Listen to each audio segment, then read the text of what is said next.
Welcome to In Conversation. I'm your host, Steve Iverson. We're talking about addiction today and the treatment of addiction.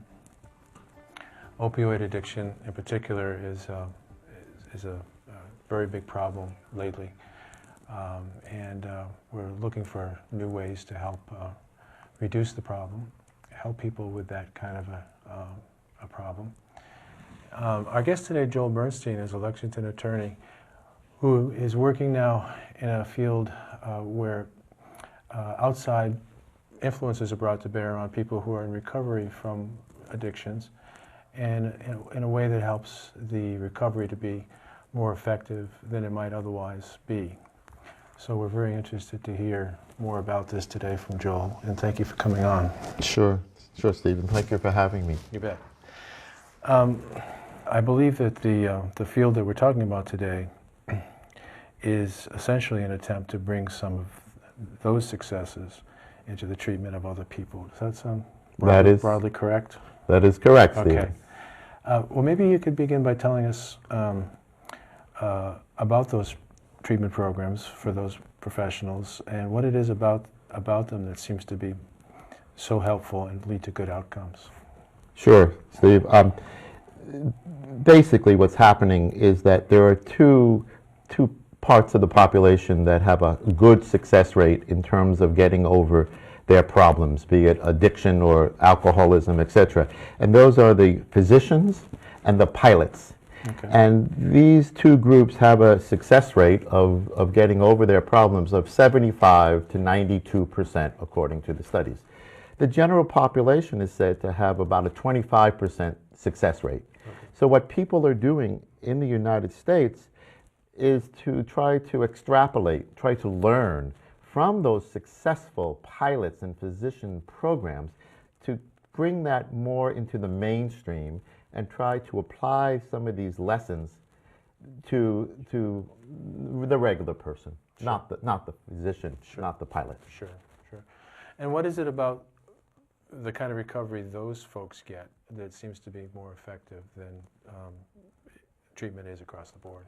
Well, what both of those programs have in place, the pilots and the physicians, is they have a board, the medical board, for example, who controls the license of the physician. And if the physician is having a serious alcohol or drug problem, they will hold the license as leverage in front of that person and say, look, we need to get serious about getting over this problem or you will lose your license. And that is called leverage. Leverage seems to have a lot to do with what we're going to be talking about. Leverage of one sort or another. Yes, the leverage will come in different forms, but it's the concept of leverage, which is what we're speaking of today. Okay. So in the case of these professions, it's a board who has control of a license, and they say there's certain things you've got to do to comply with your treatment in order for you to get better. If you don't comply, you may lose your license. That's a negative outcome, and it acts as leverage to help people do better in their recovery. Absolutely. So at some point, professionals looked at this and said, why not use some of these same ideas with other people who are not doctors, who are not pilots? And do you know, can you tell us anything about how that came about, what the history of that is, who might have first hit on this idea, and how you yourself have come into it and started working in the area? Well, there was an attorney out in St. Paul, Bill Messenger, who was also what's called a licensed alcohol and drug counselor. Mm-hmm. And he's been writing white papers regarding this and making this clear. And his concept is what's called the dual track approach. Okay. The dual track approach is that the person with the problem have their own counselor, their own therapist, but the family, the mother, the father, the estate, the trust, whatever, needs to have a knowledgeable person at their employment. Okay. In terms of, it's a dual track because there's two things going on at the same time. There is the therapist for the person with the problem, and there's also an advisor to the family. The family typically does not know what to do, short of getting their loved one into a rehab program perhaps 28 days. Sure. Beyond the 28 days, they're not skilled or knowledgeable in this concept of having a 2 to 3 year program in place to try to get through the problem. In some cases, I imagine they feel as though they might not even be able to get as much information as they'd like because of confidentiality laws and things like that from the affected person's treaters. Absolutely. The therapist for the person with the problem will be very hesitant to share real information with the family. So you end up with this dual track where there's this new thing where there's somebody who works with the family to help set up some sort of program, including some kind of leverage, to help make sure that the person in treatment does the right things. Correct. Typically, the manager, I'll put it that way, the manager will require certain things. Number one, the manager will largely determine what rehab facility is used. Okay. They will require information be given to themselves. Okay. They will require the concept of regular drug testing. And perhaps most importantly, they will institute a contract, an agreement with the person with the problem, trying to stop what is seen as the issues that will cause a relapse. For example, the contract will say you are not going to associate with your old buddies, Sure. the same ones that got you there in the first place. Right. They might require you to do some exercise, serious, and we want to know you did it. Sure. There might be a requirement of some involvement with nature. Doctors are now saying that there's a tremendous value in such exercise and nature, et cetera, et cetera. There it is. It's this concept that there's someone who is managing the case on behalf of the parents who will truly help bring the success rate from a 25% to something higher. We don't know exactly what the higher rate will be, Sure. whether we achieve 75% or not, but it will be higher than the 25% success rate that the general population now has. I see. Okay. And this manager, where does the family find someone like that? Not easy to find. Okay. It's not particularly an attorney. We're talking about a person who is skilled. There is a certification that I've heard of and I've known people with. It's called an LADC, which is a licensed alcohol and drug counselor. And these people are skilled in knowing what types of behaviors, what types of arrangements lead to a better result. Okay. So yes, some certification from an acceptable institution would be useful. Right. So in a sense then, the manager who represents sort of the family's desire to put guidelines in place to make sure that there's an additional sort of layer of motivation for the person in recovery. It sounds like that person in some ways has a similar perspective to whatever treatment person might be engaging with the person in recovery, but it's from a different perspective. It's from the family's perspective rather than the patient. That is correct, Steve. Okay, okay. And how widespread would you say this approach is becoming now? Is it still in its infancy, or is it getting bigger than that? My understanding is it's still in its infancy. Okay. The pilots and physicians program has been around for many years. Okay. And if you speak to someone at a local well-known medical facility, they'll tell you that the medical board does a wonderful job in helping doctors achieve good rates of success. But in the general population, I would say that this concept of the dual track approach is still totally underutilized and little known. Okay. Okay. And we talked about leverage, and I think one of the forms of leverage that loved ones that a family might use in conjunction with this sort of second track can be financial. But what other forms of leverage might be used? Well, I've heard people speak of asking the person with the problem, what do you really want? And using that as the leverage. For example, do you want to see your child more? Sure.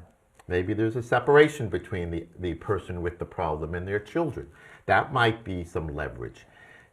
Each case has to be looked at on their own. Money can be a simple case of leverage, but there are other types of leverage forms. I think the important thing to keep in mind is the concept is that we must apply external pressure or leverage until the internal comes through. Sure. We must apply external pressure until the internal ability of the person with the problem gets activated and they start saying, yes, I really do want to achieve this. Until their own judgment is unimpaired. Yes. Until they're acting in their best interests and Yes. so on.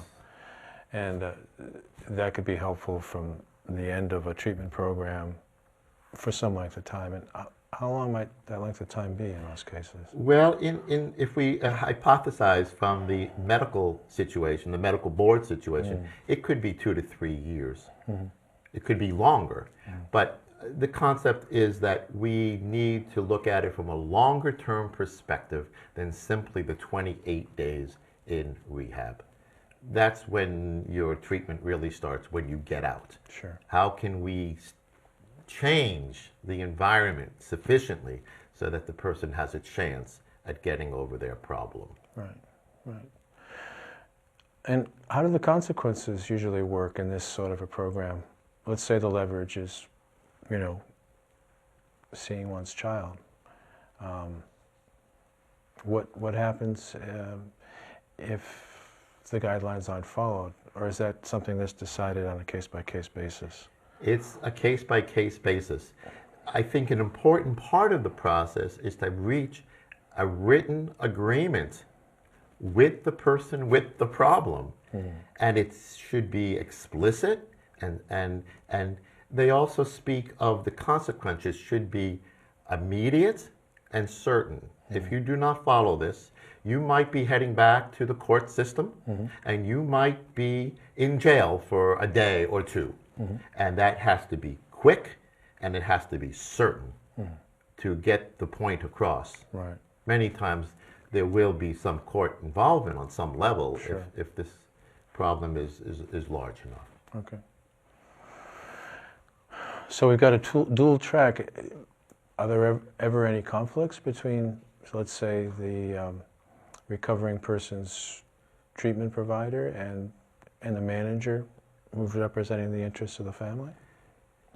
Well, there are two people involved. It is not the same person. Right. There is a manager for the family, and then there is the counselor or the therapist for the person with the problem. Right. But both are professionals, and they both have the well-being of the person with the problem at heart. Okay. But it's very important that the family gets some advice and get some ongoing help. Right. And this manager needs to be available pretty much 24/7. That's a difficult job. It is very difficult. That's why they're hard to find. Right. But they need to really be able to help on a very short notice. Right. Because things can get out of control pretty quickly. Right.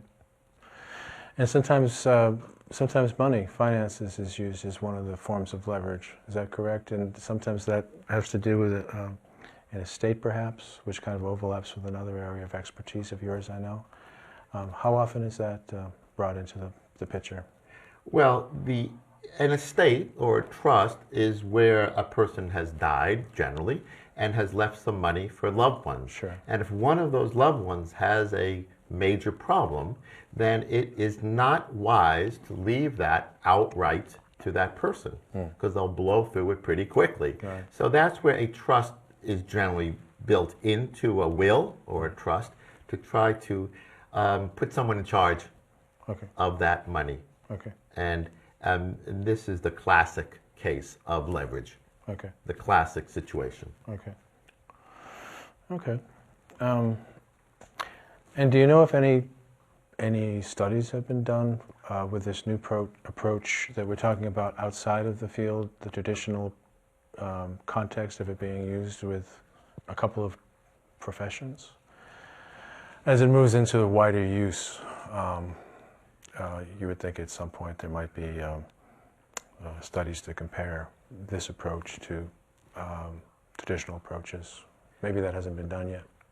I haven't yet seen those studies. Okay. I have read most of the literature, the white pages written on the subject, Right. but I have not yet read scientific reports as to whether or not this approach is all that it's scrapped up to be. Okay. Okay. It's still, I think, too soon, but it has everything going for it. I know we originally discussed this, and you said that you thought this might be a program only for the wealthy. Right, because when we first talked about it, we were talking about specifically using wills or trusts as a form of leverage. Yes. So then I wondered, well, what if people aren't affluent? But it sounds like there are other forms of leverage as well. It's getting to understand what the person with the problem really wants, Right. other than their substance abuse. Sure. And I think, as we've discussed, if the success rate of normal people is about 25%, and the success rate roughly in these physicians and pilots programs is 75 to 92%, my feeling is that it's economical to go through a serious program and try to increase the success rate. So instead of having 3 unsuccessful 25% to get to the 75%, Sure. we do it once, Right. as soon as possible. So that could cost less. I think it will. The big picture. I think it will cost more knowledge. You will need to know about this. Yeah. But I think that if you are successful in doing it, I think your chances are much higher. Okay. That's what I think. Okay. Let's take a brief break, and when we come back, we'll continue talking with Joel about this new treatment approach, dual track approach to helping people who are in recovery from substance abuse. Math and science are far more than just subjects at school.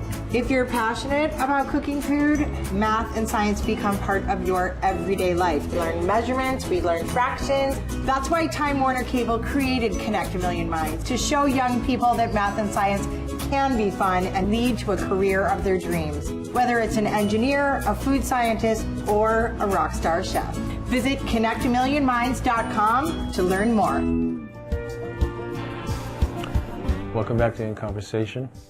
We're talking again with Joel Bernstein, a licensed attorney, about a new and growing dual-track approach to helping people in recovery from substance abuse problems, where not only is there treatment in place for the person, but there is a second person or group of people who represent some interests of the family, loved ones, to help apply additional leverage or pressure to make sure that the person in recovery does well.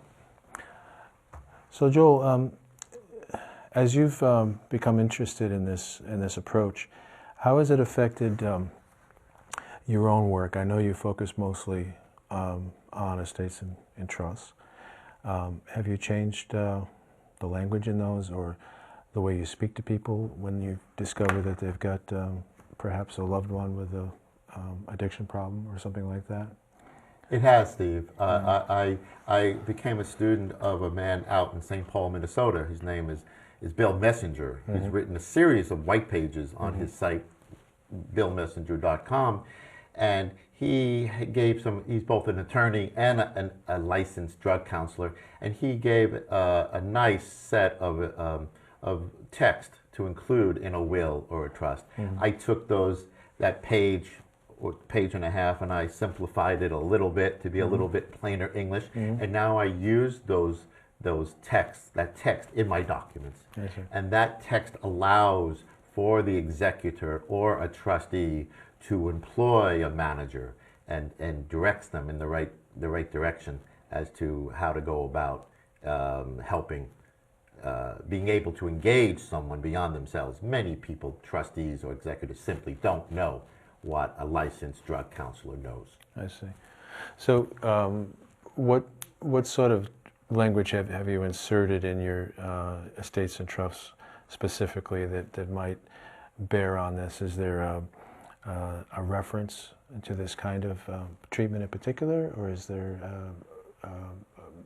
what is actually in there now that wasn't in there before? Well, before there was a single paragraph that said at the time of distribution, if the trustee or the executor believes there's a problem, that person can hold on to the money for a longer period of time.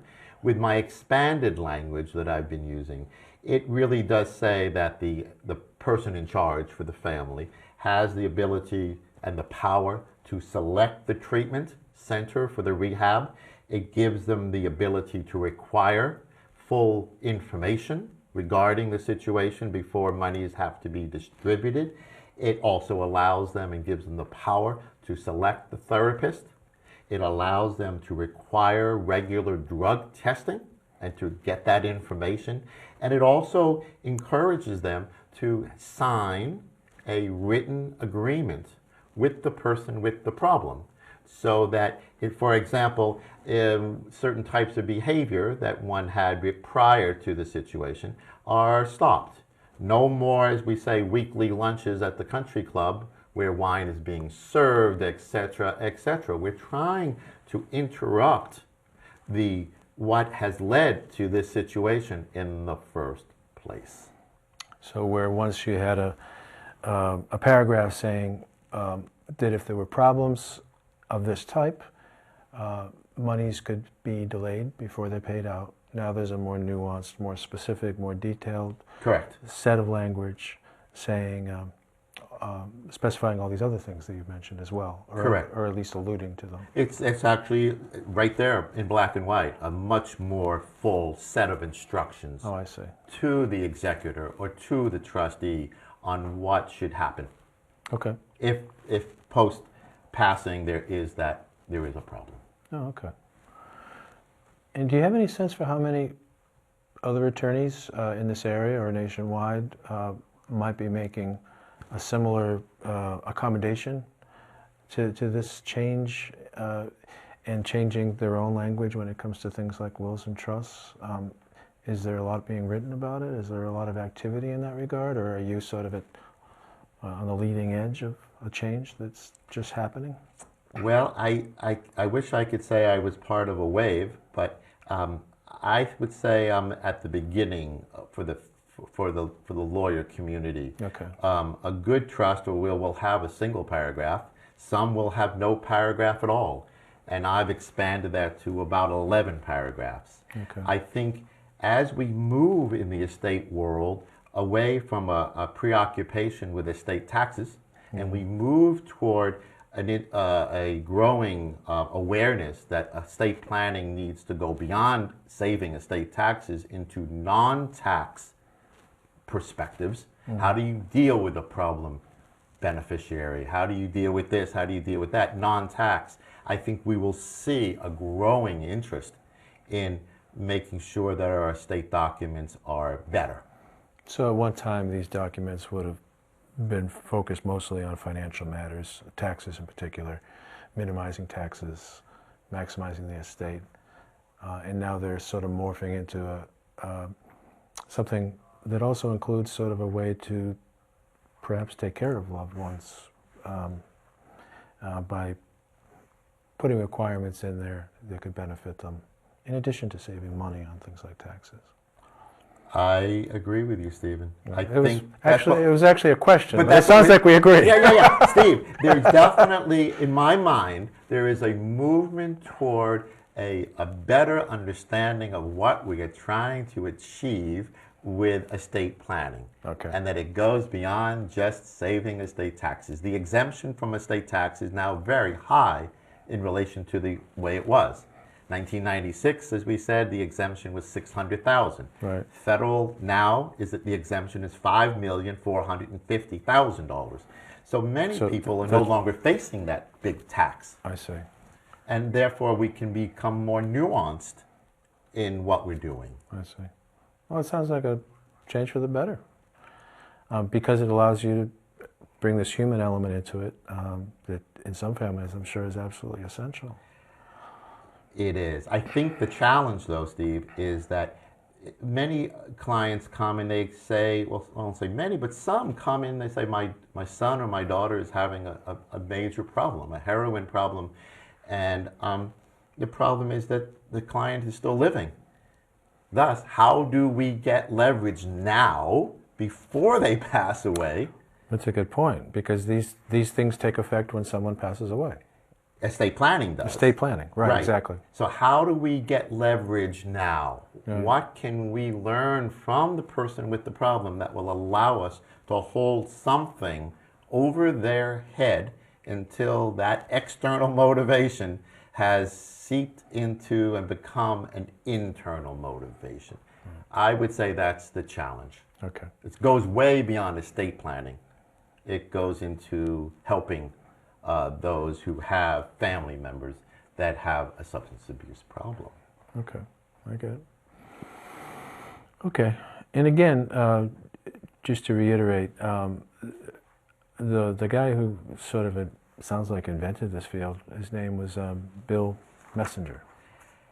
Is that correct? I don't know if he invented it, but he sure has been helpful in his writings. He has some really wonderful information on his website, and he's out in St. Paul, and that website, can I tell please people? do, please do. It's www.billmessenger.com. That's BILLMESSINGER.com. Okay. And I will put a link on my website, okay, so that if people can find Joel Bernstein in Lexington, Mass, my website, I'll have a link and they'll find these really well-written articles about everything we talked about today. We have one in front of us here, and it's good. It's impressive. And I'm sure we can also put the URL at the bottom of the screen at the end of our interview. And finally, I asked you this during the break, but it does seem to be perhaps a concern. People might watch the show and say, where do I find one of these managers that takes care of the family's concerns while somebody's in recovery? I think you said there's not so much a central place to go look for such a person at the moment. Is that correct? Yeah, it seems to be the people you can find. There are definitely psychologists and therapists that work directly with the person with the problem, but when it comes to understanding what we're talking about here, the concept of a second person who's representing the family and advising the family, much harder to find. I think looking for someone with a certificate in the field, the LADC, which stands for Licensed Alcohol and Drug Counselor, certificate would be helpful. And if people contacted me, I know one or two in the Boston area. Okay. So they could visit your website and get in touch with you. And they can. And you know a couple of people. Yes. I hope the number. And I would direct them to them. Okay. And I hope the number of people doing this grows. It sounds like that's likely. Maybe someday there'll be some kind of a central place where people can get names of such people. Okay. Well, this is all fascinating, and I think it all sounds very promising as well. It's a terribly big substance abuse problem in the country right now, especially with opioids, as you know. So this can only be a good thing. So I want to thank you for coming on. Sure. And My pleasure. very best to you with this. Thank you, Stephen. And it's been In Conversation, and thank you for watching.